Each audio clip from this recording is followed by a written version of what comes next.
Ako si Migo, isang simpleng condo boy na laging abala sa work from home, tahimik, malinis, at walang ibang gusto kundi ang komportabling buhay. Pero isang araw, nagbago ang takbo ng routine ko. All because one of thing, barado ang lababo ko. Grabe naman to, ang aga-aga. Ayaw lumubog ng tubig.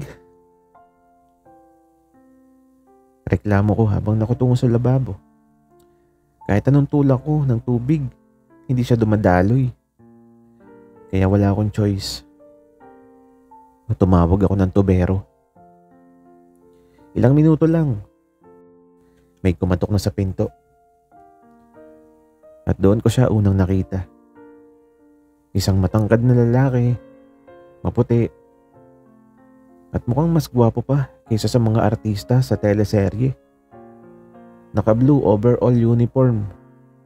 May dala pang toolbox. Nakangiti siya habang nagsasabi,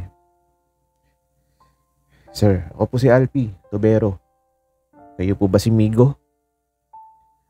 Parang natulala ako saglit. Tubero ba to? O leading man? Oo, ako nga. Pasok ka. Sagot ko. Sabay alis ng tingin kasi baka mahalata yung pagka-starry-eyed ko. Diretso siya sa kusina.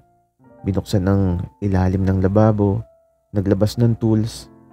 Habang nakayuko siya at abala, hindi ko maiwasang mapatingin sa kanya. Ang gwapo niya. Pati pawis niya parang may sariling glow. Bigla niyang sinabi, "Medyo barado nga sir, kaya lang baka tumalsik to, yung tubig."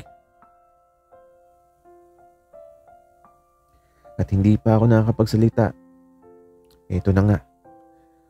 Tumalsik na yung tubig, dumiretso tumama sa muka at dibdib ni Alpi. Nabasa siya mula ulo hanggang pantalon.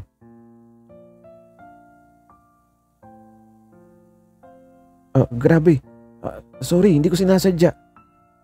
Halos sigaw ko habang kumukuha ng tuwalya. Pero natawa lang siya, yung tipong nakakakilig at hindi nakakainis. Sabi niya, "Okay lang sir. Sanay ako sa ganito pero mukhang basa talaga ako." Napatitig ako sa kanya. Basang-basa yung buhok. Dumidikit yung damit sa katawan niyang parang sa commercial ng sabon. Ang awkward pero ang gwapo. Kaya agad kong inalok. Baka gusto mong magpalit muna. May extra akong t-shirt at short. Baka kasya sa'yo." Tumingin siya sa akin, nakangiti ng pilyo. Tapos sabi niya, "Sigurado ka sir? Baka mamaya ma-inlove ka kapag sinuot ko pa yun." Kinabahan ako. Napatawa ng pilit. Sabi ko, "Loko. Sige na nga. Bago ka pa sipunin dyan." At doon, nagsimula kakaibang kilig na hindi ko inakalang dadalahin ng simpleng baradong lababo. Pagkatapos nabasa ni Alpi ng tubig mula sa baradong lababo ko, binigyan ko siya ng tuwalya at damit. Habang hawak niya yung t-shirt at shirt ko, napatingin siya sa akin sabay kindat. "Sigurado ka bang okay lang sir? Baka mamaya ma-attach ka na sa akin kapag sinuot ko to." Wika niya. Napahanga nga ako. Sino bang tubero ang ganito ka-smooth mag-joke? Tapos sabi ko, "Alpi, tubero ka ba talaga? O comedian? Sige na, magpalit ka na bago ka pa magkasakit." Pumasok siya sa banyo. Ako naman naiiwan sa kusina. Hindi mapakali. Bakit parang kinakabahan ako? Tubero lang naman siya. Tubero na gwapo, nakakatawa at mabait. Aray, stop it Migo. Pagkalipas ng ilang minuto, lumabas siya ng banyo. Suot na niya yung puting t-shirt at gray na short ko. At Diyos ko, parang bagay na bagay talaga. Yung tipong mas bumagay pa sa kanya kaysa sa akin mismo. Kamusta? Tanong niya habang nag-a-adjust ng laylayan. Tapos ngumiti siya na parang alam niyang may epekto sa akin. Bagay pala sa akin, no? Wika pa niya. Halos hindi ako makapagsalita pero syempre, para hindi mahalata, nagkunwari akong chill. Sabi ko, pwede na, pero wag mo lang iuwi ha. Limited edition yan. Natawa siya. Yung tawa niya nakakahawa. Don't worry, sir. Ibabalik ko, pero promise. Komportable ako. Baka lagi na akong dito magpalit. Tumigil siya sandali tapos tumingin diretso sa akin. Tapos sabi pa niya, pwede ba yun? Parang huminto yung mundo. Ang ibig ba niya sabihin lagi siyang pupunta rito? Lagi akong makikita. Tapos lagi ko makikita yung mga ngiti niya. Yung presensya niya. Pero bago pa ako makasagot, biglang nag-gurgle ulit yung lababo. Oops, mukhang kailangan ko pang tapusin to. Sabi niya sabay balik sa ilalim ng sink. Habang nag-aayos siya, ako naman nakatingin lang. Hindi dahil sa barado yung lababo, kundi dahil sa mukhang may bagong umaagos sa puso ko.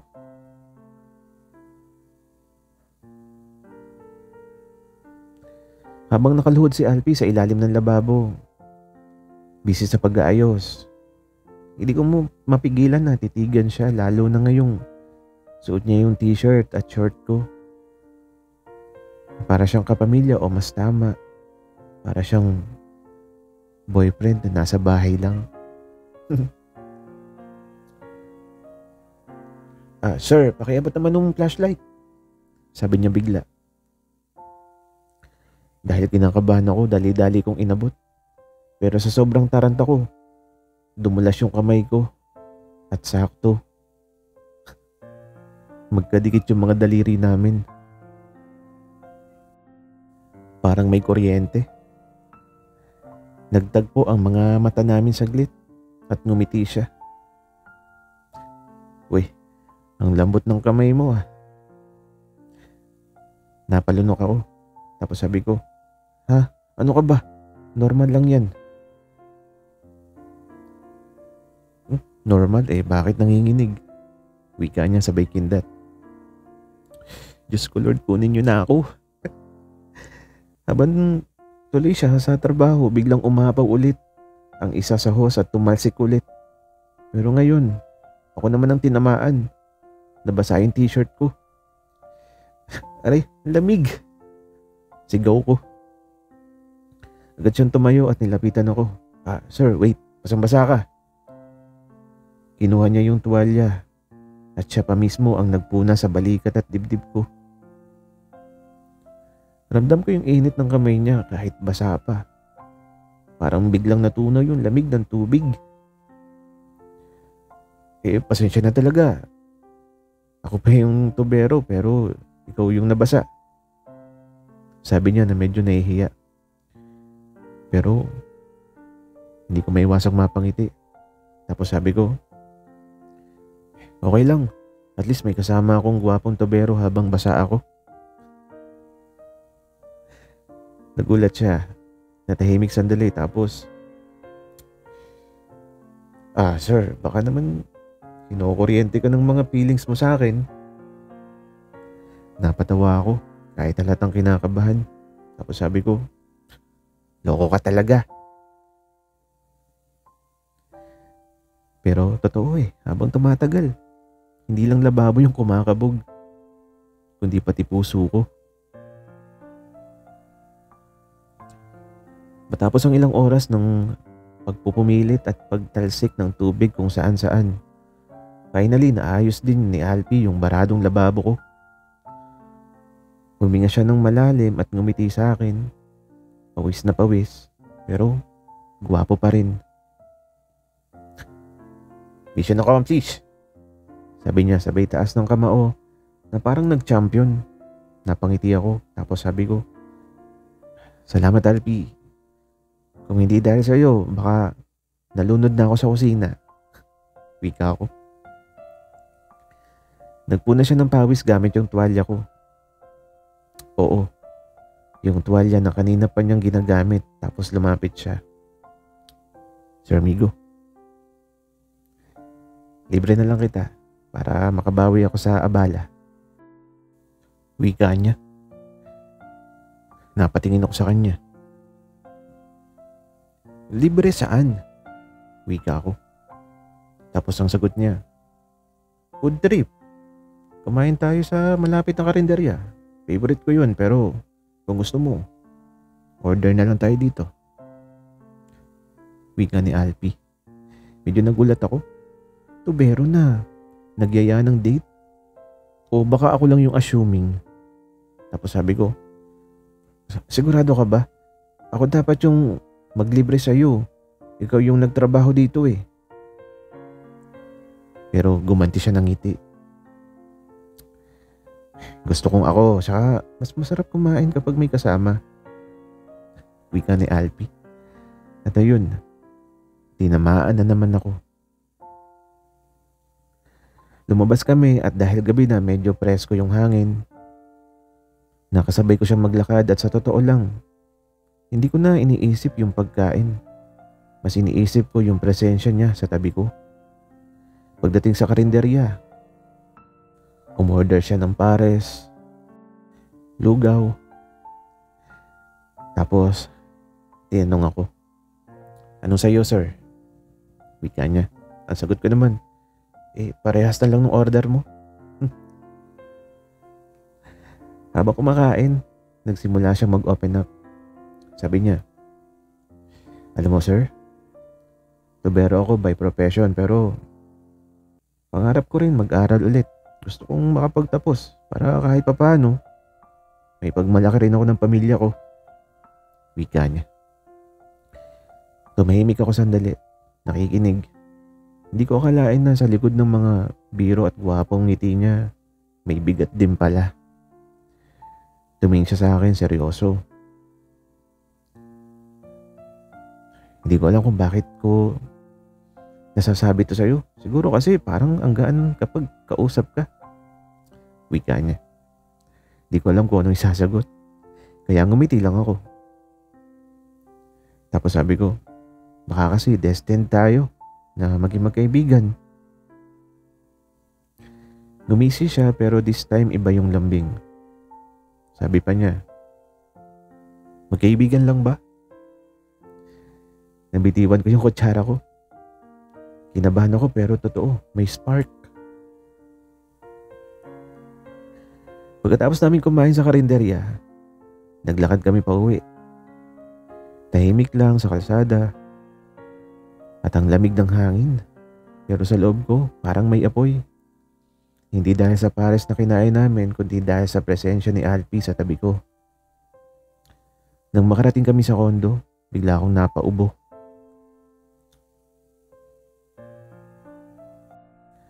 Agad siyang nag-aalala. Sabi niya, Sir, ayun na nga ba yung sinasabi ko eh. Basa ka pa kanina tapos kumain ka pa ng malamig na inumin.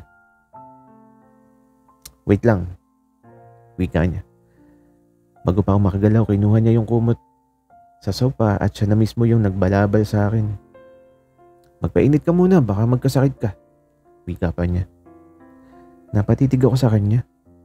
Ang laki ng kamay niya habang inaayos yung balot sa akin pero sobrang gentle. Hindi siya tumigil hanggang hindi niya nasiguradong okay na yung lagay ko. Alpi, sobra ka namang mag-alaga. Tubero ka ba talaga? O secretly nurse? Biro ko. Pero seryoso yung mukha niya. Tapos sabi niya, hindi kasi ako sanay na may nag-aalaga sa akin. Kaya kapag may taong importante, gusto ko, ako yung mag-aalaga. Napatigil ako. Importanteng tao. Ako ba yun? Bulong ko sa sarili ko. Bumuntong hininga siya saka tumingin ng diretso sa mata ko. Tapos sabi niya, Sir Migo, ayokong isipin mong trabaho lang to. Masaya ako na kasama kita ngayon. At hindi ko alam kung bakit pero iba yung pakiramdam ko. Parang natuno ako sa kinauupuan ko. Hindi ko na alam kung ubo ba yun o kaba. Pero isang bagay ang malinaw. Hindi lang pala ako nakakaramdam ng kakaiba.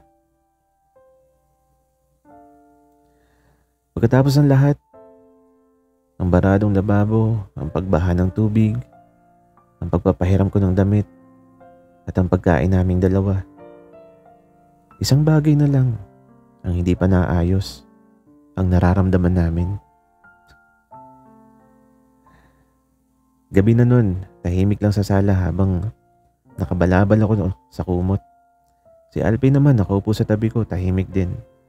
Parang may mabigat na gustong sabihin. Sir Migo. Nagsimula siya sa boses niya, seryoso pero may halong kaba. Alam mo, dapat professional ako.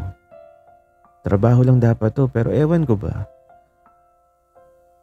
Mula nung pumasok ako dito, parang hindi na barado yung iniisip ko. Ikaw na. Nanlaki yung mga mata ko. Sabi ko, ha? Ako?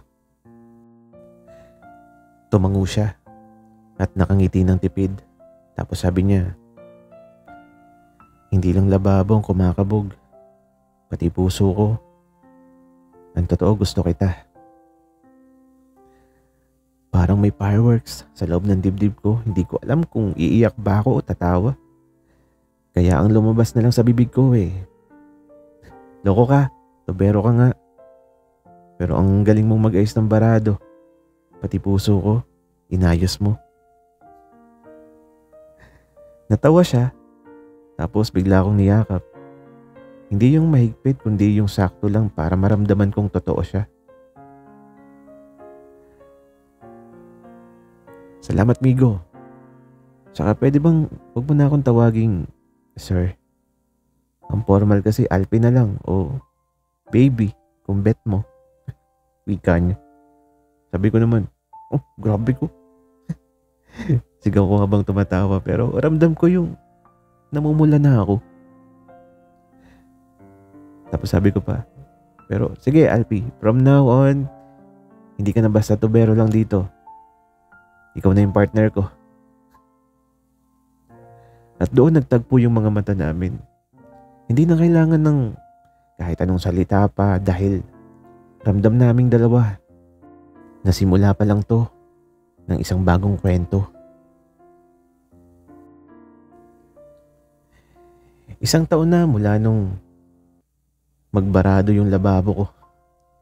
At mula nang dumating sa buhay ko si Alpi, maraming nangyari sa loob ng isang taon.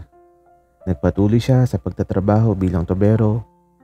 Pero nagsimula na rin siya mag-aral sa gabi para makapagtapos ng kursong gusto niya. At ako, naging mas masaya ang buhay ko kasi hindi na ako nag-iisa. Sa kondo, birthday ko noon, pag-uwi ko, nadatnan ko si Alpi sa kusina, nakasuot pa rin ng apron na mali-mali yung tali. May niluluto siya at ang halimuyak ng adobo kumakalat sa buong bahay.